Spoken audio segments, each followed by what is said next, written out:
Hello everyone, welcome to HFY Beyond Terror. This channel is all about HFY and sci-fi stories, where humanity's underestimated and then proves... The first time High Envoy Seelan of the very consortium saw Captain Jonah Mercer, she thought he looked unfinished. Not weak, very diplomats were trained to avoid such sloppy judgments.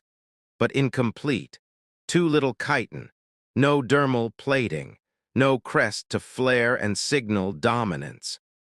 The human wore only a dark uniform with a small silver pin at the collar and a long coat that moved like liquid shadow when he walked. He waited at the end of the starport ceremonial corridor while dignitaries formed two rigid lines. 1,000 cameras hovered like polite insects, their lenses swiveling. Above, banners floated in the filtered air. Peace THROUGH Union, Treaty of KELAS 9, the war ends today. Seelan's translator Moat whispered into her auditory canal. Human subject appears calm, heart rate elevated slightly within normal stress parameters. Seelan felt her own pulse thrum behind her throat sac. It was not the ceremony that unsettled her. It was the math. The consortium had lost 3 border worlds in 8 cycles. The very fleet was elegant, clever, and limited. The Karok's dominion was neither elegant nor limited. It expanded the way a furnace ate fuel, not out of hatred, but because it could. The humans had arrived from the dark between arms, from a region the consortium's charts had labeled only with uncertainty and dust. They were young, politically chaotic, technologically uneven, culturally fractious, but they fought the Karoks as if the concept of surrender had never translated into their languages. And now the humans demanded something unprecedented for their alliance. A marriage. Not between Jonah Mercer and Seelan personally. No, the human negotiators had been precise about that. But between him and the treaty bride, a role Seelan embodied as High Envoy, the public face of the Very's binding commitments. Seelan stopped 3 paces from Mercer. The protocol required she extend the inner hand, palm up, fingers splayed to show she held no venom blade. Humans had no venom blades, but protocol was not about practicality.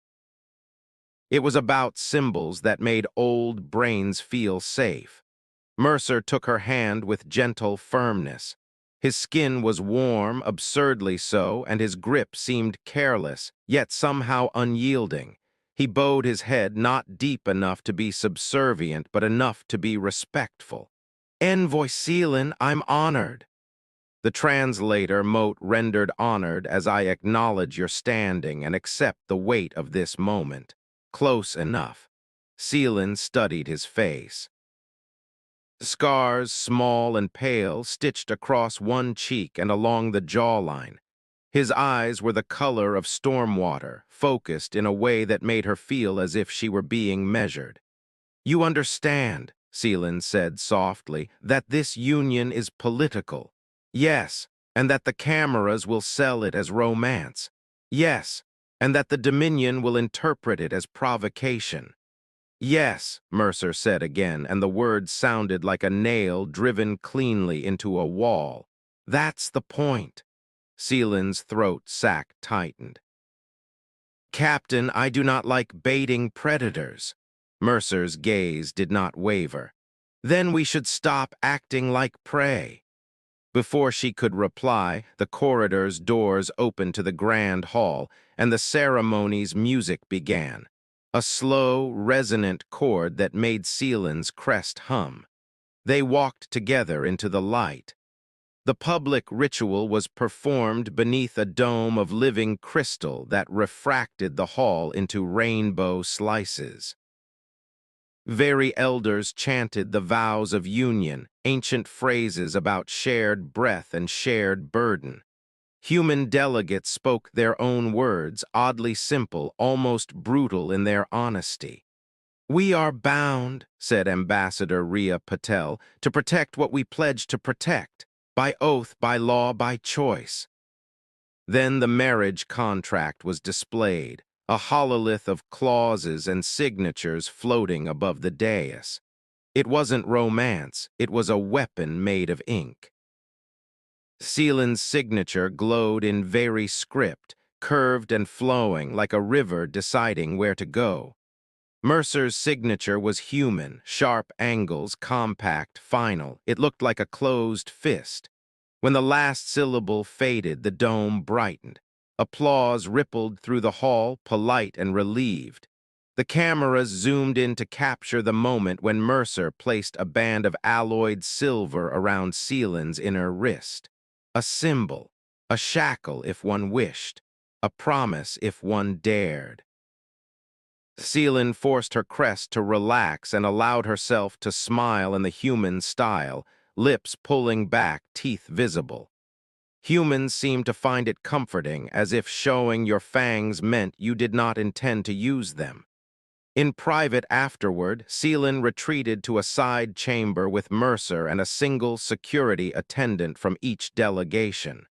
The door sealed, the music muted. Mercer loosened the collar of his coat as if he'd been holding his breath for hours. "Well," he said, "we did it." Seelan let her translator, Moat, retract. She wanted his words raw, unfiltered. "Captain," she said, "your negotiators insisted on this. You insisted. Tell me why." Mercer leaned against the wall like gravity was optional for him. "Because the Karoks don't believe in treaties." Seelan's crest flared, involuntary. "They signed 3. They signed to buy time," Mercer said, "to regroup, to reposition, to see if you'd fracture." Seelan's mandibles clicked. "We have not fractured." Mercer's eyes softened briefly. "Not yet." Seelan hated how he said it, like a medical prognosis. "We are not so fragile," she said. Mercer smiled without teeth.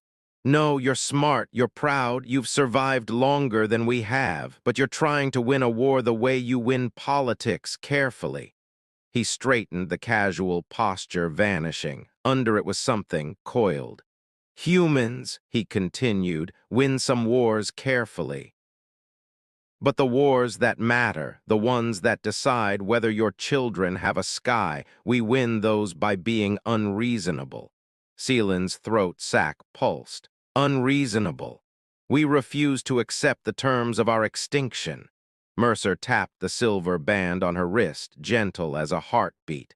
"This makes it official. If the Dominion strikes you now, they strike us, and we don't do limited responses."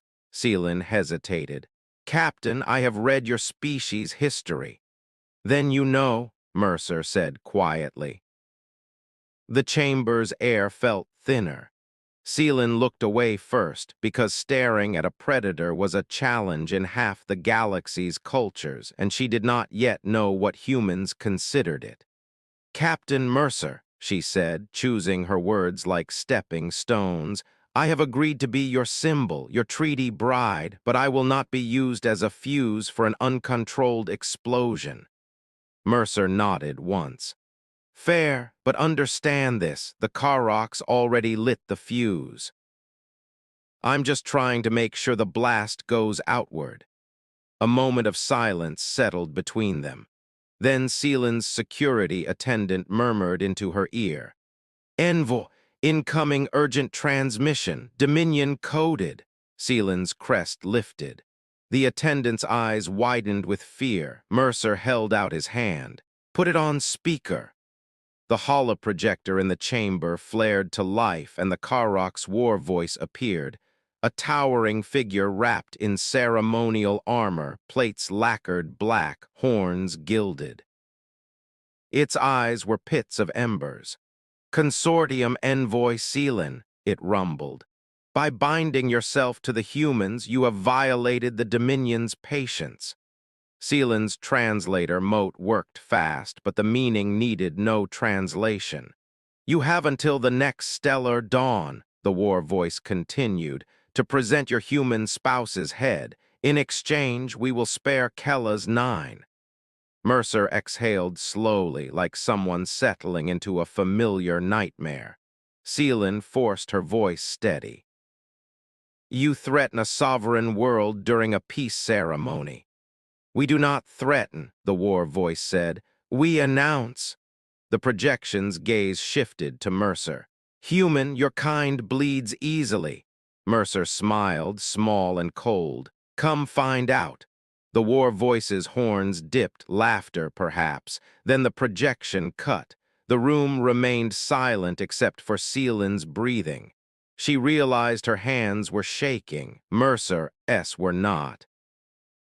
Kella's 9 was a garden world, an entire planet engineered into a political statement. Oceans calibrated for beauty. Forests curated to display biodiversity. Cities built low and integrated with living landscapes because the very believed power should look like restraint. If the Karoks took it, they would strip it to ore and ash, not out of malice, out of hunger. The consortium had a defense fleet in system, but it was small, elegant, and outnumbered. Seelan knew the projections, a 4% chance of repelling a full Dominion strike without human reinforcement. Human reinforcement would take 12 hours to arrive. The war voice had given them less than 10. We evacuate, Seelan said in the war room, surrounded by holographic star maps and trembling officers. We can't evacuate a planet in 10 hours, her chief logistics advisor replied, crest flickering with panic. We must try, Seelan said.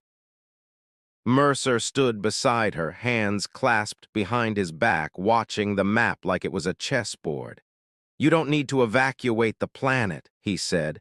You need to keep the Dominion busy. Seelan stared at him. With what? Poetry? Mercer's mouth twitched. With me.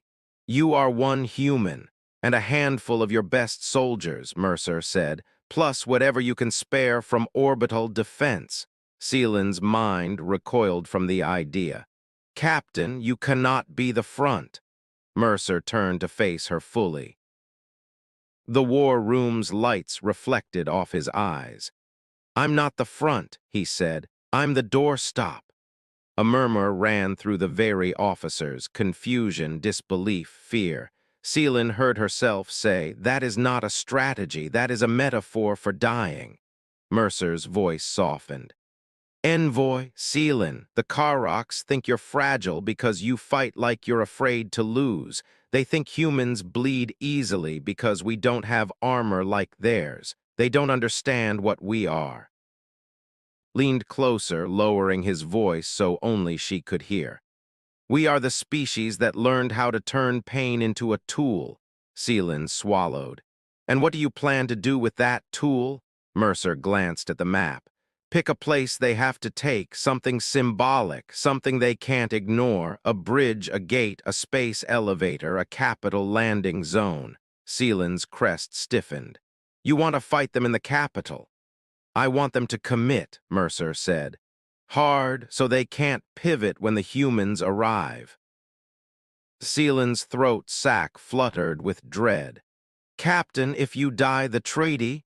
If I die, Mercer interrupted, the treaty becomes martyrdom and your people get angry and my people get furious. Either way, the Dominion loses something it can't replace, the illusion that intimidation works. Seelan hated how calmly he spoke about his own death. She looked at the officers, at their fear, at their hope, at the weight of a planet sitting on their shoulders. Then she looked back at Mercer and realized the human had already decided. Seelan inhaled, tasting the metallic tang of wartime air. There is a place, she said. The Lumen Causeway. Mercer's brow lifted. Tell me. It is the bridge between the capital's inner sea and the civilian skyport, Seelan explained.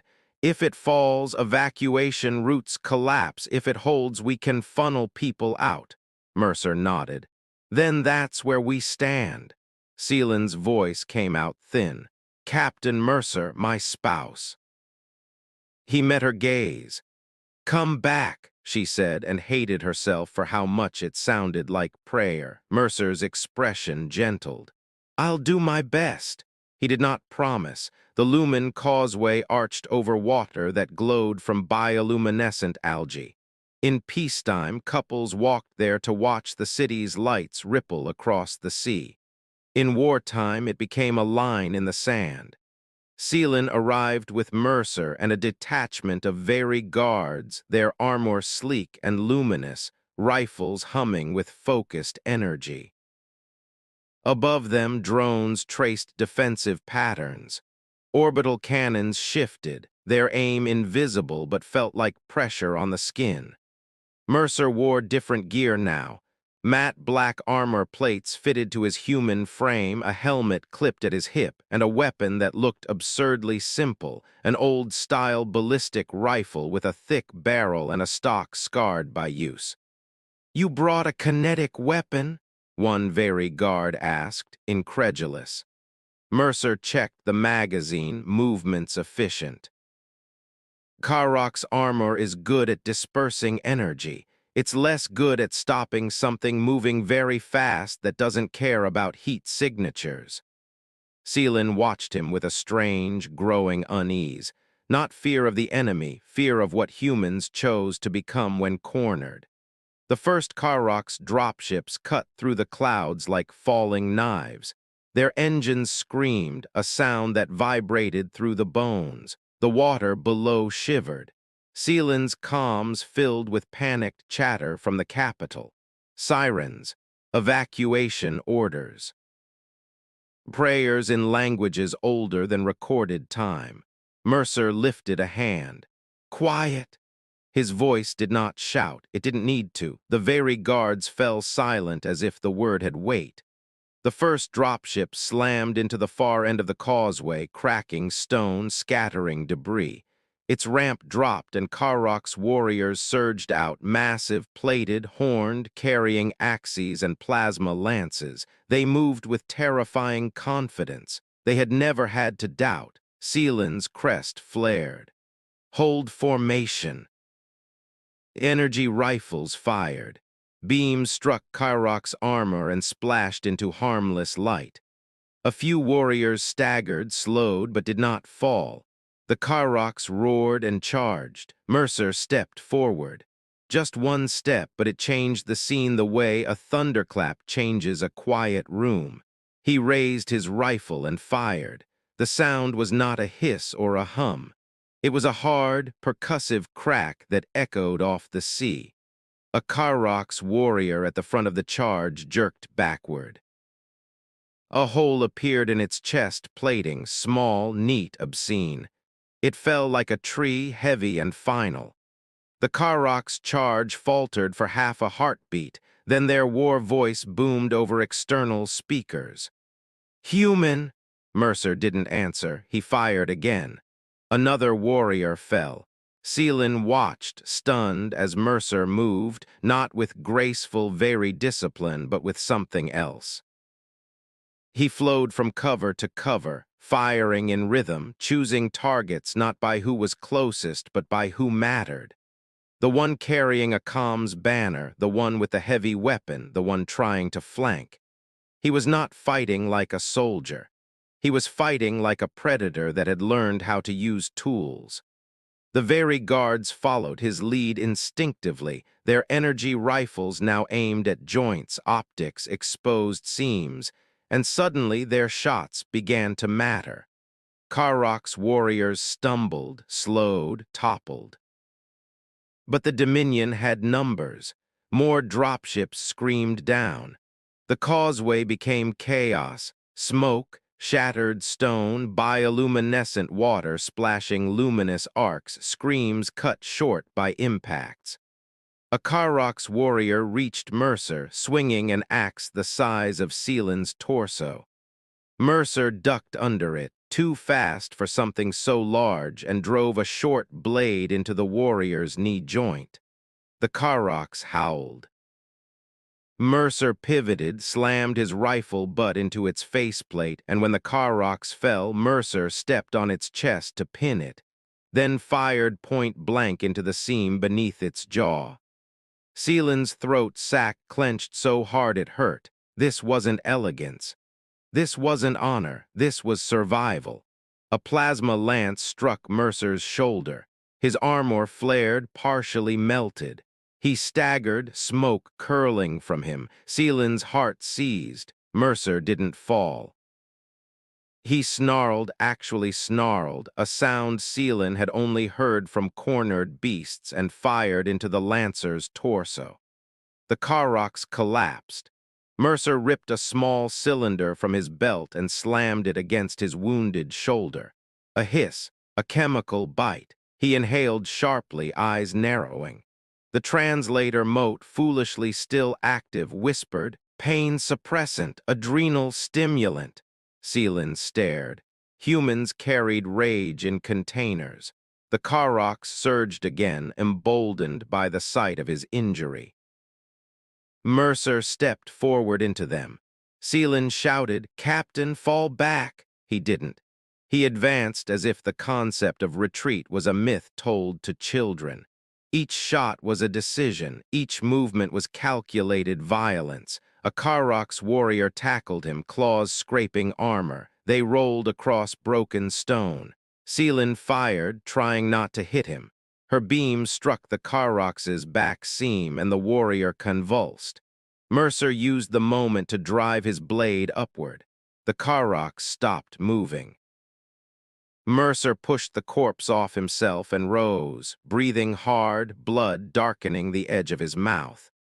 Seelan realized something then, cold and clear. The Dominion had believed the marriage was a political trick. They had not understood it was also a demonstration. The human was showing them what it meant to make an enemy of a species that could keep fighting while broken. Hours bled together. The causeway held not because the Very had outgunned the Dominion, but because Mercer had made every meter cost. The Karoks did not retreat. They did not have that instinct.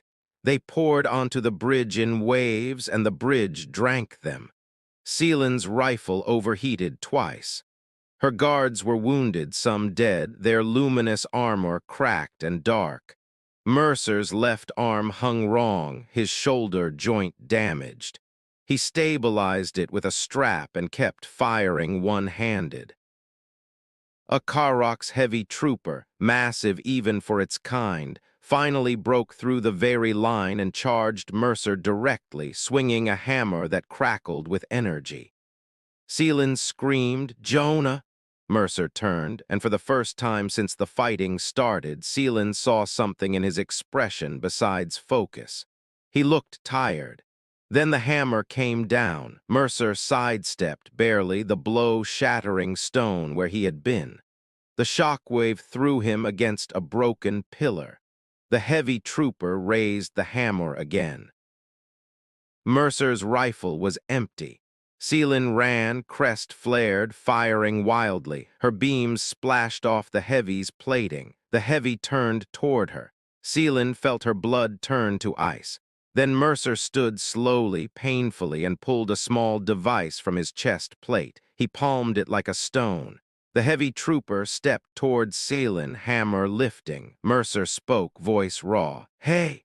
The heavy trooper turned. Mercer smiled through blood. "Over here." He tossed the device. It landed at the heavy trooper's feet. For a heartbeat, nothing happened. Then the device unfolded into a web of monofilament lines, nearly invisible, humming with tension. The heavy trooper moved, and the lines snapped tight around its limbs like a trap. The Karoks roared in fury, trying to tear free. Mercer limped forward, pulled his sidearm, and pressed it against the heavy's faceplate. Seelan thought absurdly, that weapon is too small. Mercer fired anyway, once, twice, 3 times. The faceplate fractured. The Karoks' roar became a wet gurgle, then silence. Mercer exhaled and sagged. Seelin reached him as he dropped to one knee. She caught his weight, shocked by how heavy he was, how dense. "Jonah," she said, forgetting titles, forgetting cameras, forgetting everything but the fact that he was bleeding out in her arms. Mercer's eyes flicked toward the sky. Seelin followed his gaze. Above the clouds, streaks of light burned across the atmosphere, human ships dropping into orbit like meteors, their entry plumes white-hot. The comms erupted with new voices, crisp and furious. "UNSC Task Group Halberd to all consortium units, hold your positions, we're here." The Karok's dropships hesitated. For the first time, uncertainty crept into their movements. Mercer's mouth twitched. "Told you," he rasped. Seelin's vision blurred. "You," Mercer's eyelids fluttered. His breathing was shallow. Seelin pressed her hand against his chest armor, feeling the frantic, stubborn beat beneath. "You cannot die," she said, voice breaking. "Not after making yourself the symbol." Mercer managed a breathy sound that might have been laughter. "Envoy symbols die all the time." Seelin clenched her mandibles. "Then do not be a symbol, be unreasonable." Mercer's eyes opened a fraction wider. He looked at her wrist, at the silver band still bright despite the soot. Then he looked back at her face. "Okay," he whispered. "Unreasonable." He tried to stand. Seelin held him, furious and relieved all at once. "Stay down, human." Mercer's smile was faint but real. "Can't. My wife told me not to surrender." Seelin's throat sac tightened, and she made a sound halfway between a laugh and a sob. Around them, human ships fired. The sky bloomed with controlled destruction. Dominion craft shattered into falling sparks. The Lumen causeway, cracked and stained, still stood. Seelin looked down at Mercer, at the bruised, bleeding, stubborn creature who had turned himself into a doorstop against a war machine. And she understood at last what the marriage had truly been. Not romance, not politics, a warning. The Dominion had demanded a head. Instead, they had been given a lesson. If you tried to break the very, you would have to go through the humans. And humans did not accept the terms of their extinction. They rewrote them.